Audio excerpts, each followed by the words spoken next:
Jack Parrott, aviation electrician's mate, second class. Well, back in 1985, I was a junior in high school, and a Marine Corps recruiter called the house. And once he called the house, my mom got the message and said, absolutely not, I was not going to the Marine Corps. So she drove me down to the recruiting station, said I could either pick the Air Force or the Navy. So I ended up picking the Navy. Boot camp was in Great Lakes, Illinois. I actually left for boot camp 10 days after graduating high school. And it was, I believe it was in June of 1986.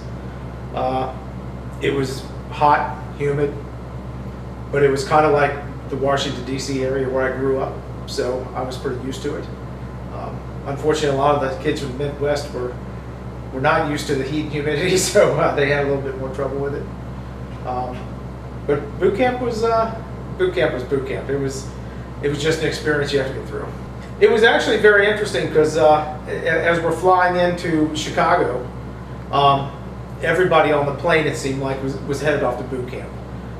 We all had our longer hair, and once we got in there and they shaved our heads, I didn't remember anybody because I couldn't tell who was who.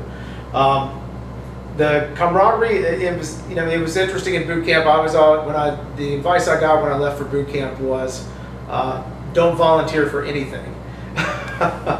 And so I didn't. I tried to stay low and just keep my head down and do my job. And before I left boot camp, they ended up making me a squad leader because, I guess because I was doing my job a little too well.